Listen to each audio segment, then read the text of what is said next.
Halo semua, kembali lagi bersama saya Teguh dari Aliansi Koin. Hari ini hari Minggu 17 April sekitar pukul 7 lebih 56 menit.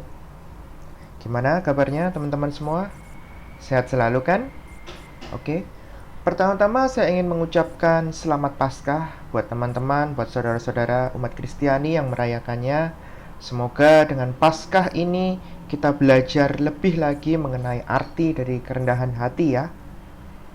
Oke, mari kita kembali ke chart kita BTC USDT di daily gitu ya, karena kita akan memprediksi untuk 7 hari ke depan. Nah, kira-kira kalau teman-teman lihat dari chart saat ini, apa sih yang akan terjadi untuk 7 hari ke depan? Sebelum kita masuk ke perkiraan atau prediksi 7 hari ke depan, kita review dulu nih sebelumnya bagaimana pergerakan 7 hari terakhir gitu ya.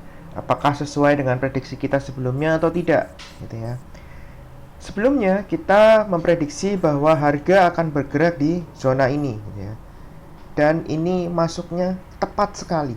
Ya, jadi dia benar-benar bisa kita katakan ngerem gitu ya, benar-benar berhenti di dekat bottomnya. Nah, untuk kedepannya berarti kemungkinannya adalah yang pertama tentu saja kita lanjut downtrend gitu ya. Kita lihat dulu kemungkinan untuk downtrend seberapa besar sih gitu. Nah, kalau kita perhatikan dari pergerakan candle-candlenya memang belum ada rejection, dalam artian tidak ada nih di sini ada yang ekornya panjang ke bawah gitu kemudian dia bertolak ke atas, kan nggak ada gitu ya. Jadi ada kemungkinan dia akan melanjutkan pergerakan ke bawah. Itu satu. Opsi kedua, bagaimana nih kalau ternyata dia sideways? Kalaupun dia sideways, berarti permainannya akan kembali ke apa yang kita bahas sebelumnya, yaitu dia akan bermain di zona biru ini.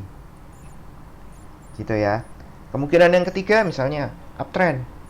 Mungkin nggak ya dari sini posisinya kemudian posturnya berubah menjadi uptrend?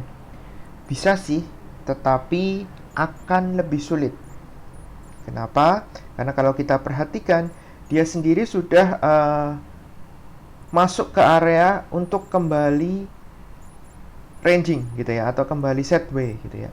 Dimana kalau kita lihat di sini di sisi atas dia sudah banyak rejection gitu ya, walaupun nggak terlalu panjang memang. Namun di bawah sini dia masih bisa dikatakan cenderung pendek-pendek, nyaris gundul gitu. Saya zoom supaya lebih kelihatan. Nah, kelihatan ya teman-teman ya, di sini ada ekor-ekornya ke atas, sementara di sini masih kelihatan aman-aman saja gitu ya. Maka dari sini kita bisa menyimpulkan bahwa dua yang pertama yaitu sideways maupun downtrend itu memiliki peluang yang lebih besar dibanding dengan kemungkinan untuk uptrend. Nah, sekarang kita minta bantuan indikator nih. Kira-kira menurut indikator lebih cenderung yang mana gitu ya. Kalau kita perhatikan dari indikator Ichimoku gitu ya, di ujung sini dia sudah switch, berbalik arah gitu ya, twisting, memutar atau dipelintir gitu ya. Nah, karena di sini sudah berbalik arah, maka menurut saya kemungkinannya untuk dia 7 candle ke depan dia akan lebih cenderung untuk bermain di area ini. Dengan opsi kedua yang tentu saja sama kuatnya gitu ya, atau cenderung ya lebih lemah dikit lah ya. Jadi kalau bisa dibilang mungkin 5545 gitu ya. Atau kalau kita mau masukkan peluang untuk uptrendnya juga sebesar 5%, maka kita bisa reduce angkanya gitu ya, bisa nanti sesuaikan sendiri. Intinya adalah menurut saya ini peluangnya lebih besar untuk sideways. Kemudian opsi nomor 2 barulah dia untuk downtrend. Karena untuk bisa uptrend berarti dia harus tembus di atas 50 atau 47 dulu gitu ya. Oke, jadi itu mengenai BTC. Kita coba tengok ya yang di Ethereum gimana gitu ya.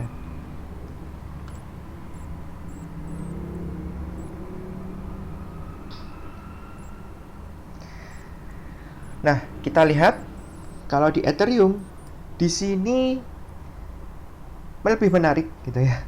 Menariknya adalah karena dia sempat break di bawah supportnya gitu ya. Jadi support yang biru muda ini, jadi dia sudah sempat break namun dia kembali ke atas dan kemudian tertahan di sana. Nah, kalau untuk Ethereum ini tampaknya sideway-nya dia lebih kecil ya, range-nya. Jadi cuman antara 3057 sampai 3052. Ya, hanya sekitar $100. Oke. Nah, kalau dia ranging di area ini dengan kemungkinan untuk dia extend ke bawah itu bisa sampai sini atau sini. Namun kalau kita perhatikan lagi indikatornya ya, ini indikatornya semua kena twitch nih gitu ya, twitching atau kena switch gitu ya, tertukar gitu ya. Perhatikan, kalau dia uptrend, merahnya di atas nih harusnya gitu ya. Tetapi ini merahnya di bawah, artinya downtrend. Tapi birunya masih naik. Di ujung sini, ini masih menunjukkan uptrend. Gitu. Ya, kelihatan ya. Jadi kalau downtrend bentuknya seperti ini nih, merah nih. Ini hijau nih. Tuh. Ya kan, dengan ujungnya ini masih naik, ini juga masih naik gitu ya. Apakah berarti dia pasti akan melanjutkan uptrend? Saya tidak terlalu yakin sih. Sehingga kalau saya diminta untuk memilih, kemungkinan besar dia lebih akan cenderung sideways di range yang kecil ini.